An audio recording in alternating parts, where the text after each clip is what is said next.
सभी को नमस्ते। स्वागत है आप सभी का संस्कृत भाषा और साहित्य मूक्स पाठ्यक्रम में। मैं डॉक्टर प्रवेश व्यास, सहायकाचार्य वास्तुशास्त्र विभाग, श्री लाल बहादुर शास्त्री राष्ट्रीय संस्कृत विश्वविद्यालय नई दिल्ली से। आप इस पाठ्यक्रम में अध्ययन कर रहे हैं संस्कृत भाषा में निहित सामाजिक विज्ञान संबंधित विषयों का, और उसमें महाभारत के वन पर्व से एक अत्यंत रोचक संवाद, यक्ष और युधिष्ठिर का संवाद। आपने पिछले पाठ्यांश में जाना कि किस प्रकार से युधिष्ठिर के चारों भाई सरोवर का जल पीकर मृत हो जाते हैं, और जब युधिष्ठिर पहुंचते हैं तो यक्ष कहता है कि यदि आप अपने चारों भाइयों को जीवित करना चाहते हैं, जल पीना चाहते हैं, तो मेरे प्रश्नों का पहले उत्तर दीजिए। और यक्ष उनसे प्रश्न करता है, और किस प्रकार से वह प्रश्न करता है और किस प्रकार से राजा युधिष्ठिर उनके उत्तर देते हैं, यह इस पाठ्यांश में हम कुछ श्लोकों के माध्यम से जानेंगे। अब चूंकि आप स्थिति देखिए, चार भाई मृत हैं, धर्मराज युधिष्ठिर अत्यंत व्याकुल हैं, प्यासे हैं, और यदि वे उस यक्ष के प्रश्न का उत्तर नहीं देते हैं तो स्वयं के भी प्राण जाएंगे और चार भाई भी फिर से जीवित नहीं हो पाएंगे। तो उसके प्रश्नों का उत्तर देना अत्यंत आवश्यक है, और साथ ही सही उत्तर देना भी आवश्यक है। तो इसी कारण से यह किंवदंती प्रचलित हो गई कि जब भी कोई बहुत कठिन समस्या परक प्रश्न होता है और जिसका उत्तर देना अवश्यंभावी होता है, जरूरी होता है, तो उसे यक्ष प्रश्न कहा जाता है। आज भी लोग कहते हैं कि मैंने तुमसे कौन सा यक्ष प्रश्न पूछ लिया जो इतना व्यथित हो गए हो। वन पर्व के 313वें अध्याय से यह श्लोक जो इस पाठ्यांश में हम पढ़ेंगे, वे सभी श्लोक उद्धृत किए हुए हैं, जिसमें पहला श्लोक इस प्रकार से है। किम स्विदादित्यमुन्नयति केच तस्याभितश्चराः कश्चैनम अस्तं नयति कस्मिंश्च प्रतितिष्ठति। फिर से हम देखें। किम स्विदादित्यमुन्नयति केच तस्याभितश्चराः कश्चैनम अस्तं नयति कस्मिंश्च प्रतितिष्ठति। यदि इसका अन्वय करें, इसको विच्छेद करके, तोड़ करके शब्दों को यदि देखा जाए तो आदित्यम किम स्विद उन्नयति। आदित्यम सूर्य को, किम स्विद कौन, उन्नयति उदय करता है। यक्ष पूछता है युधिष्ठिर को कि इस सूर्य को कौन उदित करता है। पहला प्रश्न। केच तस्याभितश्चराः, तस्य च के अभितः चराः, ये इसका विच्छेद है। तस्य मतलब उसके, सूर्य के, अभितः चारों ओर, चराः विचरण कौन करते हैं, कह, कह मतलब कौन, और च का अर्थ होता है और। तो उसने दो प्रश्न पूछे पहली पंक्ति में कि सूर्य को उदय कौन करता है और इसके चारों ओर विचरण कौन करता है सूर्य के। अग्रिम पंक्ति में फिर पुनः वह प्रश्न पूछता है, कश्चैनम अस्तं नयति, एनम इस सूर्य को, कह कौन, अस्तं नयति अस्त नयति ले जाता है, कौन इस सूर्य को अस्त कर देता है। कस्मिंश्च प्रतितिष्ठति, कस्मिन मतलब किसमें, प्रतितिष्ठति स्थित रहता है। तो ये सूर्य आकाश में स्थित रहता कैसे है, ये किस पर टिका हुआ है।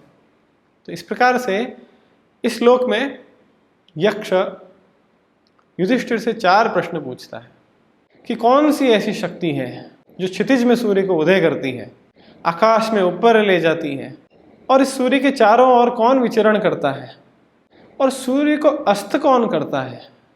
और जब यह सारी प्रक्रिया हो रही है, सूर्य उदय होता है, अस्त होता है, स्थित होता है, तो ये सूर्य का आधार क्या है, टिका हुआ कहाँ पे है, किस प्रकार से यह आकाश में स्थित होता है। ऐसे चार प्रश्न यक्ष पूछता है। यदि इसमें व्याकरणगत अंशों को देखें इस श्लोक में, तो आदित्यम, अदितेः अपत्यम पुमान, अदिति का जो पुत्र है वह, इसी कारण से अदिति का पुत्र होने के कारण सूर्य को आदित्य कहा। उन्नयति उदय होता है, ऊपर ले जाता है, उद जमा नयति, उद धन नयति, इसमें पर सवर्ण संधि है।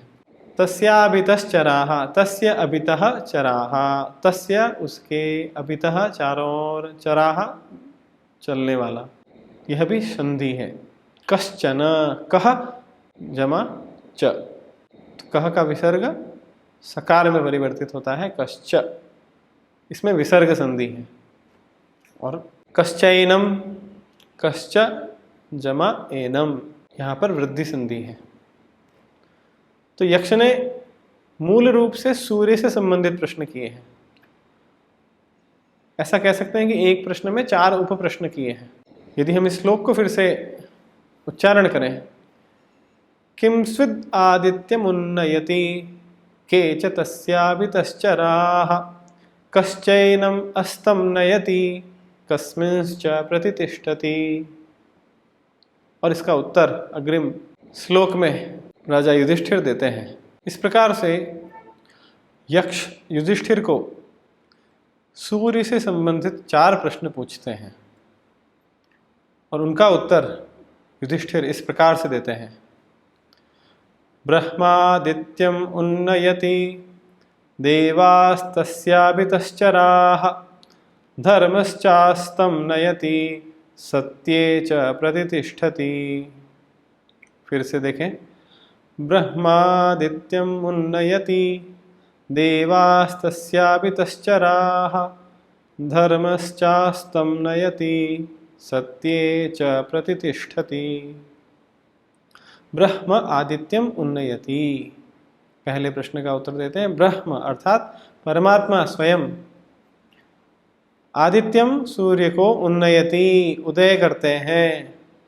परमात्मा स्वयं ब्रह्म अपनी ऊर्जा से सूर्य को उदय करते हैं। देवाः तस्य अभितः चराः, देवास्तस्याभितश्चराः, जो देवता है वे उसके अभितः चारों ओर चराः विचरण करते हैं। दूसरे प्रश्न का उत्तर दिया कि सूर्य के चारों ओर देवतागण विचरण करते हैं। धर्मश्चास्तं नयति, धर्मः तम अस्तं नयति, उस सूर्य को, तम उस सूर्य को, धर्मः जो धर्म है, जो संपूर्ण ब्रह्मांड को धारण करता है, वह धर्म ही सूर्य को अस्त करता है। अस्तम नयति, अस्त नयति करता है, ले जाता है। नयति का अर्थ होता है ले जाता है। सत्ये च प्रतितिष्ठति, सत्ये सत्य में, प्रतितिष्ठति अवस्थित है, स्थित है। तो जब यक्ष ने पूछा कि यह कहाँ स्थित है, सूर्य आकाश में किसके आधार पर स्थित है, तब युधिष्ठिर ने कहा कि यह सत्य के आधार पर अवस्थित है। सत्य ने ही इसे धारण किया हुआ है आकाश में, ब्रह्मांड में। सूर्य के उदय होने के पीछे अनादि ब्रह्म की शक्ति है और उसके चारों तरफ देवता अर्थात ऊर्जाएं, विभिन्न प्रकार के देव भ्रमण करते हैं। और अस्त होना उसका स्वाभाविक धर्म है, उसका नियम है। उस नियम के अंतर्गत उसका यह धर्म है कि उसे उदय होना है और अस्त होना है, तो वह नियम, वह उसका धर्म ही उसे अस्त करता है। और सूर्य जो आकाश में, अंतरिक्ष में, ब्रह्मांड में स्थित है, वह सत्य के कारण स्थित है।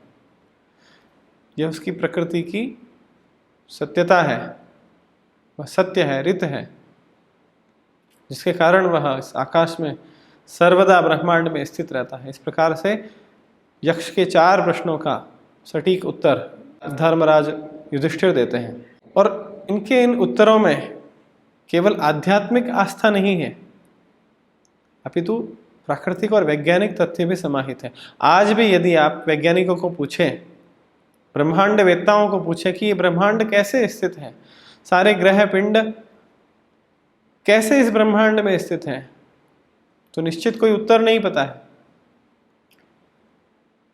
वे बताते हैं कि इन सभी की आपसी गुरुत्वाकर्षण शक्ति है, जो एक दूसरे को आपस में धारण किए हुए हैं। लेकिन परम ब्रह्म तत्व है वह, जिसका उत्तर आज तक भी निश्चित रूप से ज्ञात नहीं है। उसका उत्तर युधिष्ठिर देते हैं कि वह परब्रह्म परमात्मा की शक्ति है जो उसे आकाश में इस प्रकार से स्थित किए हुए है, वही सत्य है। और विज्ञान आज उसे प्राकृतिक शक्ति कहता है कि एक नेचुरल फोर्सेस है जो कि इस प्रकार से सारे ब्रह्मांड के तारों को, ग्रहों को एक निश्चित नियम के अनुसार चला रही है, निश्चित स्थान पर उनको स्थित किया हुआ है। पुराणों ने वर्णन किया है कि जो देव है, जो देवता है, वे प्राकृतिक शक्तियां हैं जिनका अपना अपना कार्य है। अग्नि का कार्य जलाना है, वायु का कार्य प्रवाहमान होना है, जल का कार्य बहना है। ऐसी शक्ति जो वृष्टि करती है, विद्युत को उत्पन्न करती है, वो शक्ति इंद्र है। तो इस प्रकार से प्राकृतिक शक्तियों के नाम ही देवताओं के स्वरूप के रूप में कहे गए हैं। इसलिए युधिष्ठिर ने कहा कि सूर्य के चारों ओर देव तत्व स्थित है। ऊर्जाएं जो है, सविता है, सावित्र है। आप देखें यदि पौराणिक आख्यानों में वैदिक देवताओं को देखें, वास्तुशास्त्र में वर्णित 45 देवताओं को देखें, तो ज्यादातर देवताओं का स्वरूप सूर्य से संबंध है। पूषा, सविता, सावित्र, अर्यमा, ये सभी सूर्य के ही स्वरूप है, सूर्य की ही ऊर्जा से ऊर्जित है। अतः युधिष्ठिर ने कहा कि चारों तरफ सूर्य के देवता विद्यमान है, वो सारी ऊर्जाएं विद्यमान है जो इस ब्रह्मांड के अंदर, इस पृथ्वी पे सभी प्रकार के अन्नों को उत्पन्न करती है, सभी को ऊर्जा देती है।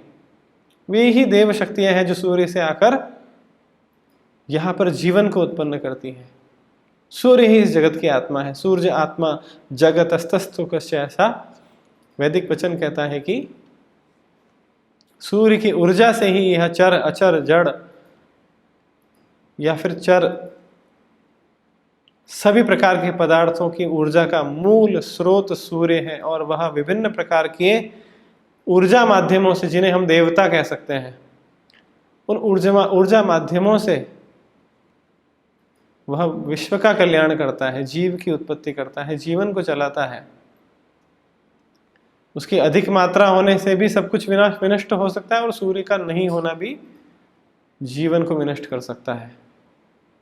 तो जो प्राणदायिनी ऊर्जा जितनी मात्रा में, जितनी चाहिए, वो ही देवता है। जो सूर्य के चारों ओर विद्यमान है वही ऊर्जा देवता है। अग्रिम श्लोक में यक्ष फिर से प्रश्न पूछता है, किमेकं यज्ञियं साम किमेकं यज्ञियं यजुः काचैषां वृणुते यज्ञं काम यज्ञो नातिवर्तते। फिर से देखें, किमेकं यज्ञियं साम किमेकं यज्ञियं यजुः काचैषां वृणुते यज्ञं काम यज्ञो नातिवर्तते। एकम यज्ञियम साम किम, यदि इसका अन्वय देखें पहली पंक्ति का, तो यक्ष पूछता है कि यज्ञ संबंधित सामवेद का मंत्र कौन सा है। यज्ञियम, यज्ञ से संबंधित, साम किम, सामवेद संबंधित मंत्र कौन सा है। किम मतलब कौन सा है, और वह एक कौन सा मंत्र है। एकम यज्ञियम यजुः किम, वैसे ही यजुर्वेद का एक यज्ञ संबंधित मंत्र कौन सा है। एषाम च का यज्ञम वृणुते, तीसरी पंक्ति में कहा काम मतलब किसको, किस वस्तु को। ये यज्ञ जो होते हैं कौन सी वस्तु का वर्ण करते हैं, कौन सी वस्तु यज्ञ का वर्ण करती है। काम च यज्ञ न अतिवर्तते, और ऐसी कौन सी वस्तु है जिसका कि यज्ञ अतिक्रमण नहीं कर सकता है। तो दूसरा प्रश्न जो यक्ष ने पूछा है वह यज्ञ से संबंधित है। याग जो प्राचीन काल से भारतीय सनातन परंपरा का एक अभिन्न अंग रहे हैं, अनेक प्राचीन श्रुति और स्मृति की उक्तियां यह प्रतिपादित करती है कि प्राचीन समय से ही यागादिरेव धर्मः, यज्ञो वै श्रेष्ठतमं कर्म, यज्ञ करना ही धर्म है, यज्ञ ही श्रेष्ठतम कर्म है। तो अग्निहोत्री प्रतिदिन यज्ञ करते थे और कुछ ऐसे याग होते थे जो संपूर्ण वर्ष पर्यंत चलते थे, सब उन्हें संवत्सर याग कहा जाता था। कुछ ऐसे यज्ञ होते थे जो एक पक्ष तक 15 दिनों तक चलते रहते थे, एक मास तक चलते रहते थे, दर्श पूर्णमास याग, अमावस्या से पूर्णिमा तक चलने वाले याग।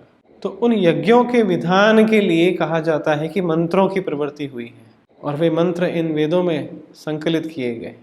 तो यक्ष का प्रश्न मूल रूप से यज्ञ से संबंधित है कि सामवेद का यज्ञ संबंधी कौन सा मूल मंत्र है, यजुर्वेद का यज्ञ संबंधी कौन सा मूल मंत्र है, कौन सी वस्तु यज्ञ का वर्ण करती है और यज्ञ किसका अतिक्रमण नहीं कर सकता है। तो इस मंत्र में मूल रूप से यक्ष यह पूछ रहा है कि सामवेद में अनेकों मंत्र हैं, इनमें सर्वोत्कृष्ट और सबसे महत्वपूर्ण मंत्र कौन सा है।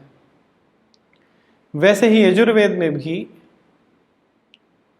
पाठ्य मंत्रों में से अपरिहार्य, जिसको आप सर्वोत्कृष्ट मान सकते हैं, सर्वश्रेष्ठ मान सकते हैं, जिसको छोड़ा नहीं जा सकता, वह मंत्र कौन सा है और यज्ञ को स्वीकृति किससे मिलती है। मूल रूप से इस श्लोक में, इन 4 प्रश्नों में यक्ष यज्ञ संबंधित जिज्ञासा करता है कि मानवीय जीवन में यज्ञ की अवधारणा क्या है और वैज्ञानिक दृष्टि से ये वेद जो है इनकी मानव जीवन में उपयोगिता क्या है। यहाँ जो यज्ञ शब्द है वह नपुंसकलिंग में प्रयुक्त हुआ है। यज्ञम, यजुः शब्द जो है वो ईज्यते अनेना, यजुर्वेद का संबंध ही यज्ञ से है, यजु शब्द ही यज्ञ से संबंधित है। जो वृणुते शब्द है यहाँ पे वर्ण करना, यह लट लकार का प्रथम पुरुष का एक वचन का शब्द है। व्याकरणगत कुछ अंशों को हम इसमें देखें तो इस प्रकार से यज्ञ संबंधित 4 प्रश्न यक्ष ने किए और उनका उत्तर धर्मराज युधिष्ठिर इस प्रकार से देते हैं। प्राणो वे यज्ञियं साम, मनो वे यज्ञियं यजुः, ऋगेका वृणुते यज्ञं, ताम यज्ञो नातिवर्तते। वही प्राणः यज्ञियं साम, प्राण आध्यात्मिक जीवन के निमित्त श्वास, जीवन जो प्राण है आपका, वही यज्ञीय साम है। साम का जो अगर कहा जाए सामवेद का मूल मंत्र यज्ञ संबंधित वह कहा है उन्होंने प्राण, सामवेद का निचोड़ प्राण से संबंधित है। और आगे कहा मनो वे यज्ञयम यजुः, और जो यजुर्वेद का आपने मूल प्रश्न पूछा कि एक मंत्र में बताएं कि सारा सार क्या है, तो मनः, मनन करना, मन जो है वो यज्ञीय यजु है, क्योंकि मननात् त्रायते इति मंत्रः, मंत्र है जिनका मनन किया जाए और जिससे त्राण हो जाए। जिन मंत्रों को, जिन अक्षरों को, शब्दों को, जिनके भावार्थ को मनन करने से आपको अपने कष्ट से त्राण प्राप्त हो जाए, मुक्ति प्राप्त हो जाए, तो वह मन संकल्प विकल्प रूप वाला वह यजु है। तीसरे वाक्य में कहा ऋगेका वृणुते यज्ञम, ऋक् जो ऋग्वेदीय मंत्र हैं, ऋचाएं हैं, वेदों के मंत्रों को ऋचाएं कहा जाता है।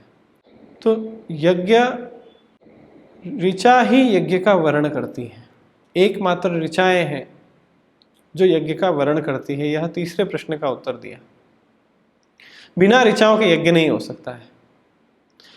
कहते हैं कि यज्ञ का संपादन करने के लिए ही इन मंत्रों की रचना की है और ये ऋचाएं ही यज्ञ के संपूर्ण फल प्राप्ति में सहायक है, यही यज्ञ का वर्ण करती है और यज्ञ इन ऋचाओं का अतिक्रमण नहीं करता। चौथे प्रश्न का उत्तर दिया कि ताम यज्ञो नाति वर्तते, ये संपूर्ण याग मंत्रों के अधीन है। मंत्राधीन जगत सर्वम, ऐसा कहा है कि देवाधीनम जगत सर्वम मंत्राधीनास्तु देवता। कहते हैं कि ये सारा जगत देवताओं के अधीन है, उन शक्तियों के अधीन है, उनके कंट्रोल में काम करता है, और वे सारी शक्तियां मंत्रों के अधीन है। मंत्र उन शक्तियों को बांध सकता है, उनका प्रयोग कर सकता है। तो इसलिए मंत्राधीनम जगत सर्वम, ये जगत मंत्रों के अधीन हो जाता है। वह देवताओं को अपने अधीन करता है, अपने वश में करता है। ये वेदों के मंत्र उन देव तत्व शक्तियों को भी नियंत्रित कर सकती है, उनको कल्याण के लिए उपयोग में ला सकती है। इसलिए यज्ञ उन मंत्रों के द्वारा ही संपन्न होता है, वह उनका न अतिक्रमण करता है, और वे मंत्र ही इस यज्ञ को संपादित करते हैं। इसके संपूर्ण लाभ को मंत्र ही प्राप्त करवाते हैं। यहाँ पर प्राण शब्द जो आया है वह प्रथमा विभक्ति का एक वचन शब्द है, और मनः मन्यते अनेना, मन शब्द में असुन प्रत्यय प्रथमा विभक्ति का एक वचन है। मनस शब्द है और इसके रूप चलते हैं मनः, मनसी, मनांसी। आशय यह है कि प्राण को ही ब्रह्म रूप माना है। साम अनादि गायन का रूप है, और नाद अपने आप में स्वयं ब्रह्मा है, और प्राण ही सर्व प्रमुख है सभी व्यक्तियों में, सारे चराचर जगत में। इसलिए भगवान ने गीता में कहा है कि वेदानाम साम वेदोस्मि। मंत्रों और यज्ञों का आपस में बहुत ही घनिष्ठ अन्योन्याश्रय संबंधी। मंत्र नहीं है तो केवल मात्र यज्ञ में आहुति देने से कोई बहुत बड़ा लाभ नहीं है। वे मंत्र है जो आपको इस ब्रह्मांड से, उस ऊर्जा से जोड़ते हैं, उन देव तत्व से आपको जोड़ते हैं। तो इस प्रकार से यज्ञ संबंधित 4 प्रश्न किए। उसके उपरांत यक्ष ने पूछा, वर्षमावपताम श्रेष्ठम, वर्षमावपताम श्रेष्ठम बीजम निवपताम वरम गावः प्रतिष्ठमानानां पुत्रः प्रसवताम वरः। आवपताम वर्षम श्रेष्ठम, निवपताम बीजम निवपताम वरम, गावः प्रतिष्ठमानानां पुत्रः प्रसवताम वरम। युधिष्ठिर के द्वारा यक्ष के प्रश्नों का उत्तर दिया जाता है। यक्ष पूछता है कि जो लोग कृषि करते हैं उनके लिए सबसे श्रेष्ठ क्या है। जो बीज बोते हैं उनके लिए श्रेष्ठ क्या है। जो धनवान है, जो व्यापार करते हैं उनके लिए श्रेष्ठ क्या है, और जो विवाहित मनुष्य है उसके लिए श्रेष्ठ क्या है।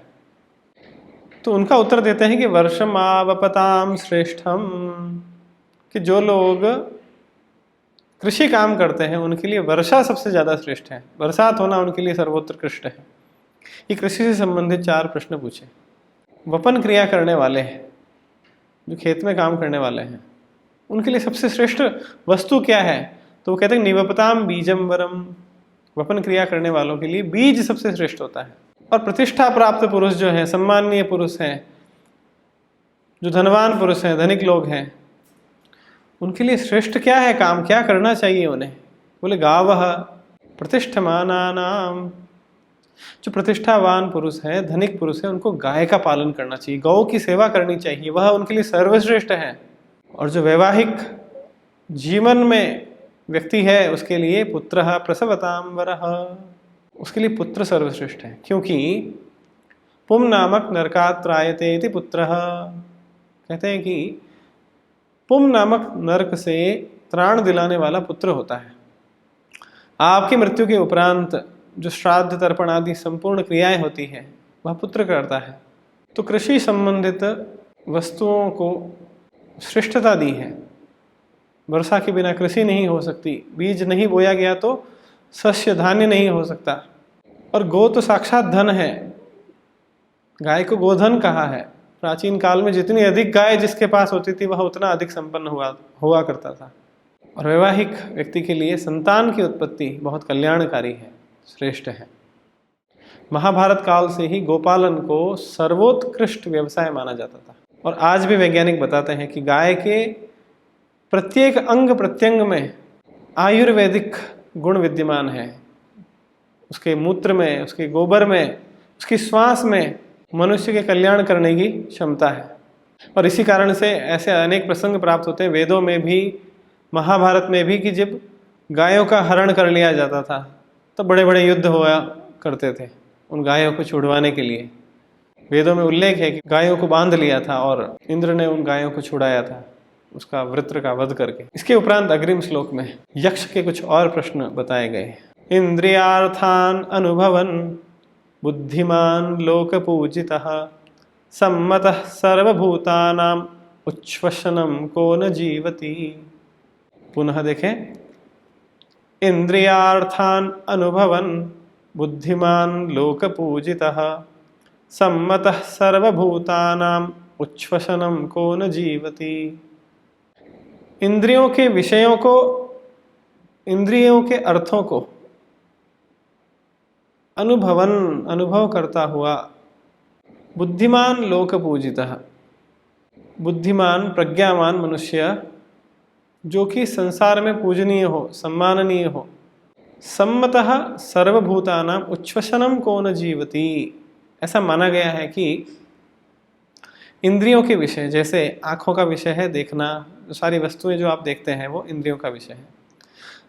गाने सुनते हैं आप तो कानों का विषय है सुनना, त्वचा का विषय है स्पर्श करना, जिह्वा का विषय है चखना वस्तुओं को, रसना उसका रस प्राप्त करना विभिन्न भोजन योग्य वस्तुओं को। तो जो इंद्रियों के विषयों को अनुभव करता है ऐसा बुद्धिमान पुरुष लोक पूजित माना जाता है। तो इसमें ये प्रश्न पूछता है यक्ष कि ऐसा कौन स्त्री पुरुष इस ब्रह्मांड में, इस संसार में है जो इंद्रियों से बोलता है, स्पर्श करता है, देखता है, सूंघता है, चखता है, ठीक ठीक कार्य करती है, सारी इंद्रियां उसकी कार्य करती है, वो बुद्धिमान भी है। और उच्छ्वसनम, उच्छ्वसन मतलब श्वास लेने की प्रक्रिया, वो श्वास भी लेता है। और लोक पूजिता, वह सम्माननीय भी है, लेकिन फिर भी उसे जीवित नहीं कहते हैं। ऐसा कौन व्यक्ति है जो, जिसकी सारी इंद्रियां काम करती है, उनका अनुभव वह करता है इंद्रिय के विषयों का, वह बुद्धिमान है, संसार में पूजा जाता है, सारे प्राणियों से सम्मानित भी है, फिर भी वह जीवित नहीं कहा जाता है। ऐसा कौन व्यक्ति है जो मृतवत माना जाएगा, जो जीवित नहीं माना जाएगा। यहाँ देखें इंद्रियार्थान, इंद्रियाणाम अर्थाः, व्याकरणगत अंश देखें तो यहाँ पर षष्ठी तत्पुरुष समास है। इंद्रियों के विषय, सम्मतः, सम्मनत, उच्छ्वसनम, उत जमा श्वस जमा क्षत्रिय प्रत्यय, उसे उच्छ्वसन सांस लेना। तो इसमें मुख्य रूप से यक्ष यह एक जटिल प्रश्न पूछता है कि कोई व्यक्ति ऐसा, कोई प्राणी ऐसा जो तन मन से स्वस्थ है, सभी से सम्मानित है, श्वास भी लेता है, लेकिन मृतवत जीवन व्यतीत करता है, मरे हुए के समान माना जाता है। यार मरे हुए के समान उसे माना जाए, ऐसा कौन है? ऐसा अत्यंत कठिन प्रश्न पूछकर युधिष्ठिर को वह चिंता में डाल देता है। वह चिंतन करते हैं युधिष्ठिर, और चिंतन करके, सोच विचार करके इसका उत्तर देते हैं, जो कि हम अग्रिम पाठ्यांश में उसका अध्ययन करेंगे कि किस प्रकार से युधिष्ठिर इस प्रश्न का उत्तर देते हैं। इस पाठ्यांश में हमने यक्ष युधिष्ठिर संवाद से संबंधित 6 श्लोकों का अध्ययन किया। आशा है कि आपके ज्ञान का वर्धन हुआ होगा, और इसी कड़ी को हम अगले पाठ्यांश में पुनः पढ़ेंगे, यक्ष और युधिष्ठिर संवाद को।